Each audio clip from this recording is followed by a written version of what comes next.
À quel moment un salarié peut quitter son emploi pour se lancer dans l'entrepreneuriat? D'accord, merci. Coach, à quel moment un salarié peut quitter son emploi pour se lancer dans l'entrepreneuriat? Quand il s'est suffisamment préparé. Bonjour ma personne personnelle, j'espère que tu vas bien et j'espère que comme moi tu as soif de réussir. Et bien si c'est le cas, on est ensemble. Ma personne, si en ce moment tu es en train de regarder cette vidéo, ça veut très certainement dire que toi et moi nous avons quelque chose en commun. Donc ce que je t'invite à faire, c'est premièrement de t'abonner si ce n'est pas encore fait et deuxièmement de cliquer sur la cloche des notifications, ceci afin d'être informé pour toutes les prochaines vidéos que je partagerai avec toi qui vont t'enrichir encore et encore. Et la troisième annonce, ma personne, qui n'est pas des moindres, c'est que si tu ne me connais pas encore, je m'appelle Béas Valère, mais je préfère me définir comme un chercheur d'argent. Parce que j'ai compris que nous vivons dans un monde où les biens et services sont échangés moyennant de l'argent. Donc tu auras beau réussir sur tous les plans de ta vie. Mais si sur le plan financier tu es cassé, eh bien dis-toi que ton succès ne sera que partiel. Donc ce à quoi moi je t'invite à faire, c'est de chercher brutalement l'argent.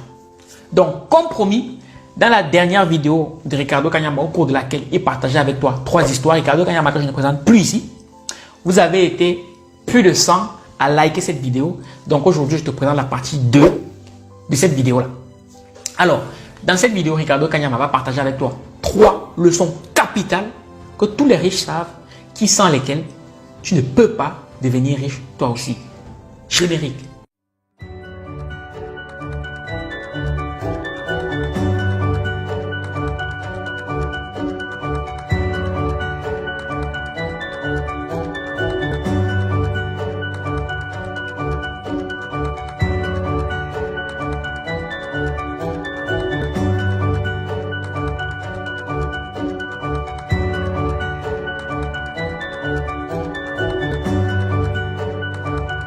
L'initiative personnelle.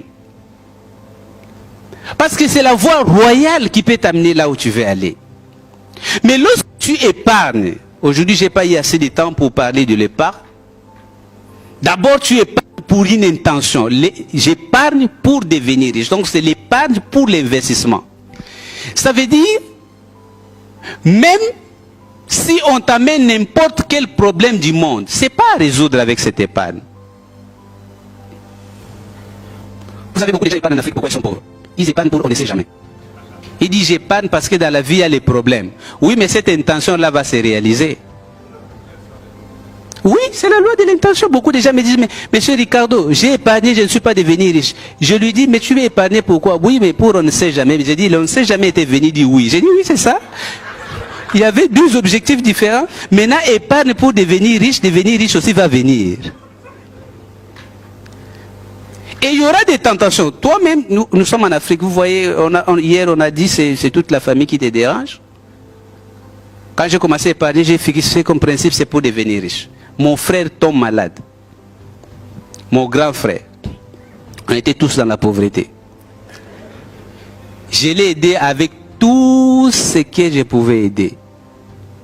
Il ne guérissait pas. Un esprit m'a dit, prends la chèvre. J'ai dit, même si je prends la chèvre, il va toujours mourir. Je laisse comme ça. Vous savez quoi, il n'est pas mort.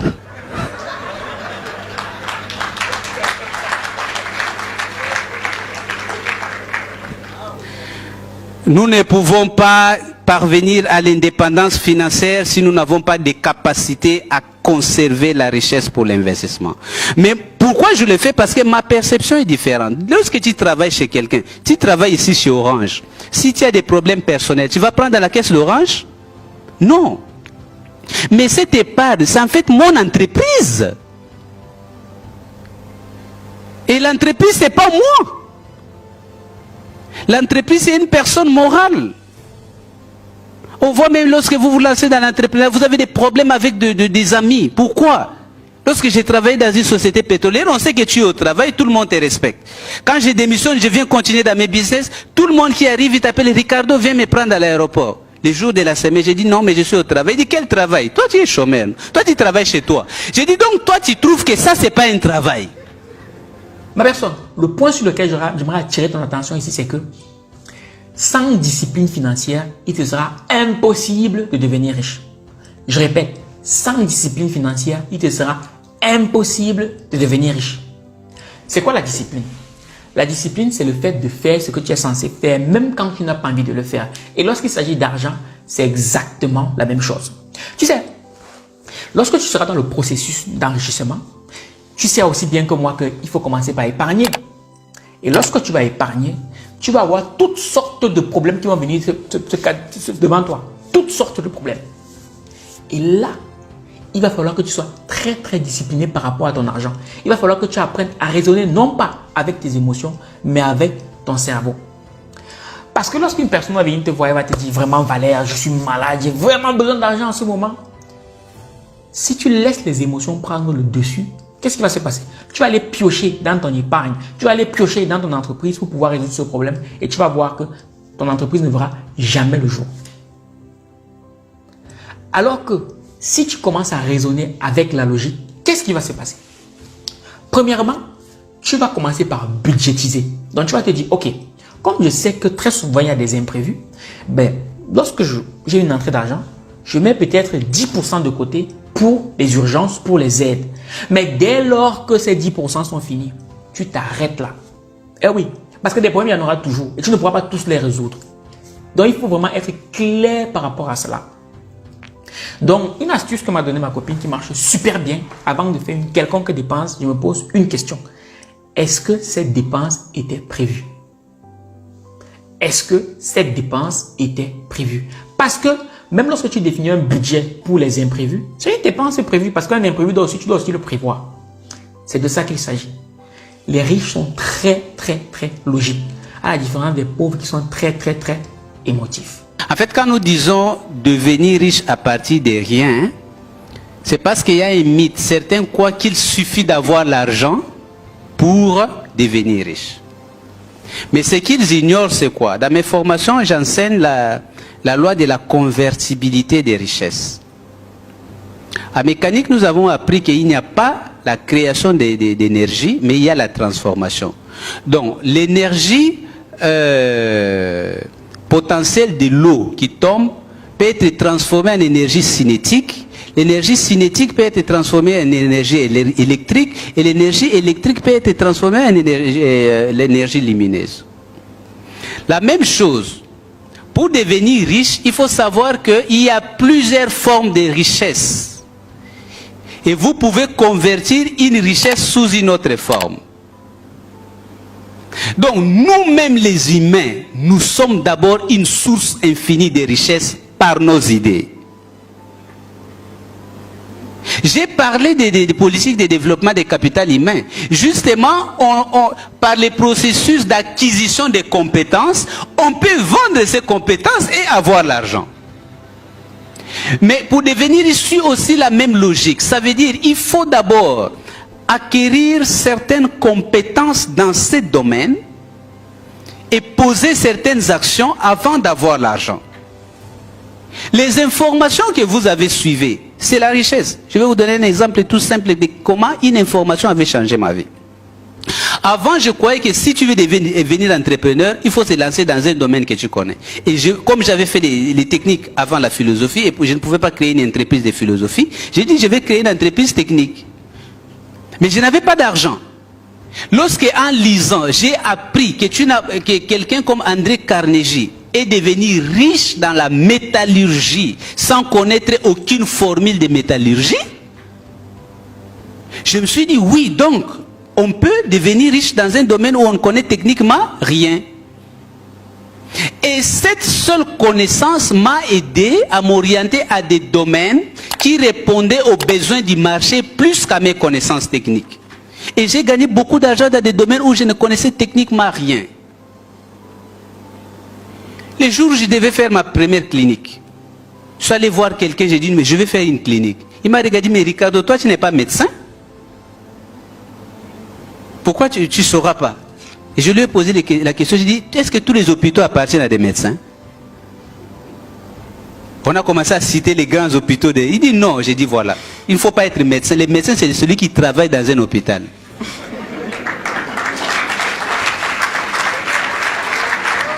L'hôpital appartient à celui qui a la richesse pour penser et qui peut mettre ensemble toutes les composantes pour créer la richesse. Ma personne, l'une des plus belles leçons que j'ai retenues au cours d'une interview qu'avait présentée David Laroche, c'était que un entrepreneur, c'est un chef d'orchestre.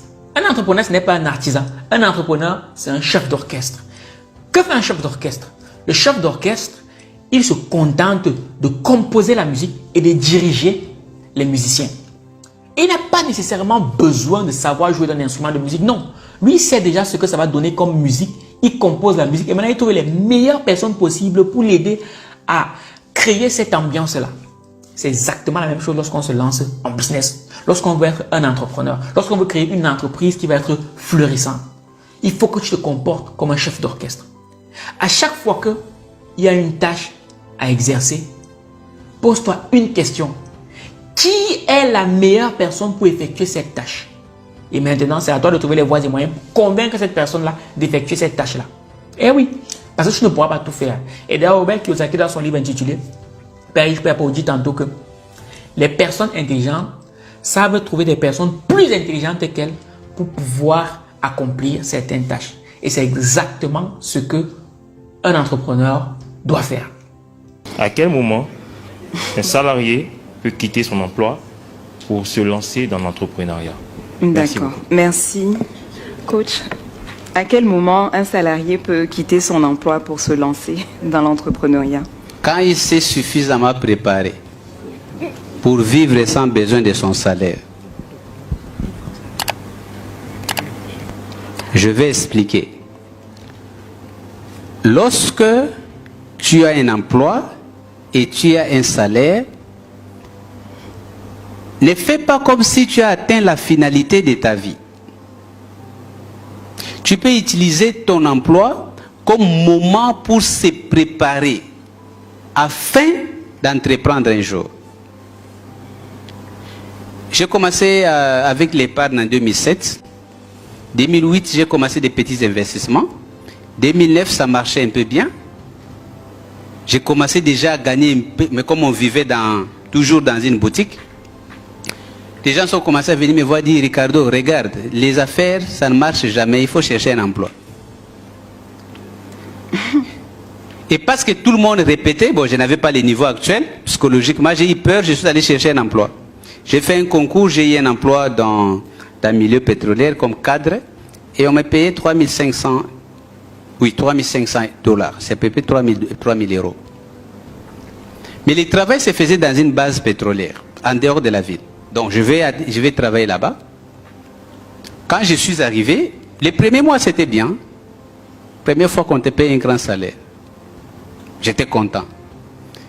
Deuxième mois, en parlant avec les amis du bureau, on dit oui, bien sûr, on nous paye 3500, mais cette entreprise concurrente, les gens qui font notre travail, ils gagnent $6 000. Et on commence à devenir inquiet.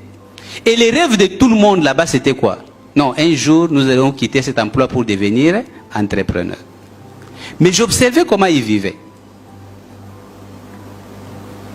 Ils dépensaient tout ce qu'on gagnait à la consommation. Quand je suis rentré, j'ai dit à madame, j'ai dit, j'ai vu là-bas les gens qui ont 50, 60 ans. Moi, je n'ai pas envie de passer toute ma vie à faire ce genre de travail. Je ne vais pas travailler pendant une année. Alors il a dit, mais qu'est-ce qu'on fait? J'ai dit, on va continuer à rester là où nous sommes. Nous allons épargner la totalité de tout ce que nous gagnons là. Bon, on avait d'autres sources déjà de revenus, je vous ai dit. Mais on a épargné systématiquement pendant 9 mois. Ça nous a donné assez d'argent. Et lorsque tu travailles, ce n'est pas tous les temps, surtout si tu es cadre, ce n'est pas tous les temps qu'il y a des tâches. Tu peux rester toute la journée. Bon, tu es obligé de rester au bureau. Parce que quand on va t'appeler, il faut que tu répondes. On t'envoie les mails, tu dois lire. On t'envoie les documents, tu dois signer. Mais tous les restes du temps, tu fais quoi? Moi, c'est pendant ces temps-là que je continue à apprendre. Et déjà dans l'entreprise, j'essaie de comprendre comment les entreprises marchent. Aujourd'hui, beaucoup d'entrepreneurs ont des problèmes. Pourquoi? Ils ne connaissent pas l'administration. Ils créent une entreprise, ils ne savent pas décrire les postes. Ils ne savent pas écrire les procédures. Mais c'est pendant ces temps que tu apprends. Regarde dans ton... Qu'est-ce que les ressources humaines font là-bas? Quelle administration? Le salaire, c'est comment? Et tout. Je me suis documenté, je me suis préparé. Quand j'ai dit je vais démissionner, je rentre totalement dans les affaires. Tout le monde était étonné. Mais pourquoi je m'étais préparé? Alors, deux choses que vous devez faire quand vous avez un emploi. L'emploi doit vous permettre de survivre aujourd'hui parce que vous avez besoin de manger, de dormir, de vous promener. Vous avez besoin, ça c'est un avantage, ça vous donne l'argent pour ça. Mais il doit vous donner aussi un peu d'argent qui vous permet d'investir. Ça peut être l'investissement en capital. Utilisez votre argent pour payer des bons livres. Utilisez votre argent pour faire de bonnes formations. Utilisez votre argent pour chercher de bonnes idées. Utilisez votre argent pour rentrer dans les groupes où on va vous enrichir. Peut-être je vis ici, 1000 festes. Peut-être ils ne demandent pas les ciels et la terre, mais tu peux t'organiser par ton travail pour rentrer dans 1000 festes. Là, tu vas apprendre énormément de choses qui vont t'aider quand tu seras suffisamment prêt de laisser ton emploi. Donc, fixe l'objectif. Si tu gagnes 1000 euros dans ton emploi, fixe l'objectif d'avoir un revenu de 1000 euros en dehors de ton emploi.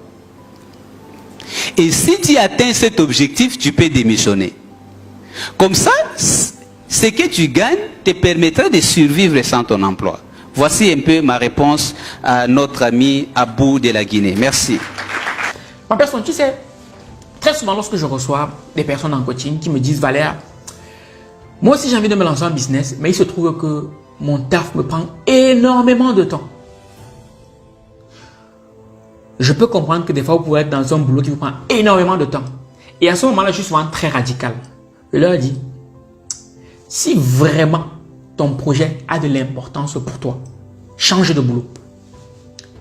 Change de boulot. Trouve-toi un boulot dans lequel tu pourras avoir un peu plus de temps pour travailler sur ton projet. C'est de ça qu'il s'agit. Et c'est exactement la même chose que moi j'ai faite par le passé. Comme je l'ai déjà dit sur cette chaîne, avant, je travaillais en tant qu'équipier polyvalent à McDonald's. Sauf que lorsque je travaillais là-bas, ce boulot me prenait énormément de temps. Donc, ce que j'ai fait, c'est que j'ai épargné 6 mois de mon salaire de côté. J'ai quitté mon boulot, je me suis mis en tant qu'auto-entrepreneur. Pourquoi je me suis dit en tant qu'auto-entrepreneur? C'était pour 2 raisons. Premièrement, je voulais déjà un peu me frotter à l'entrepreneuriat de manière concrète. Et deuxièmement, c'est parce que je voulais être maître de mon temps. Donc, lorsque j'étais auto-entrepreneur, ce qui s'est passé, c'est que je décidais quand est-ce que je devais travailler. Donc, j'avais le contrôle sur mon temps. C'est vrai, au début, je ne gagnais pas des masses, mais ça m'a permis de me concentrer sur mon business et de le faire évoluer. Et en général, ce qui va se passer, c'est quoi? C'est que lorsque tu vas lancer ton business, au début, en général, tu gagnes beaucoup moins que ton salaire lorsque tu étais salarié. C'est normal. Mais crois-moi sur parole, si tu travailles avec méthodologie, avec stratégie, avec acharnement, eh bien, crois-moi, tu en auras entre 5 et 7 ans pour gagner 10 fois plus que le salaire que tu gagnais avant. Mais pour ça, il faut être prêt à payer le prix. Et c'est ça le problème. Beaucoup de gens veulent aller au ciel, mais personne ne veut mourir. Ce n'est pas possible. On ne fait pas les omelettes sans casser les œufs. Si ton projet te tient à cœur et qu'à côté, ton boulot te prend énormément de temps, trouve-toi un autre boulot ou mets-toi en temps partiel pour pouvoir accorder du temps pour réaliser ton projet. Donc voilà ma personne, j'espère que cette vidéo t'aura été utile. Si c'est le cas, n'hésite pas à cliquer sur tous les boutons et je vous donne rendez-vous à ma prochaine vidéo. Minakano.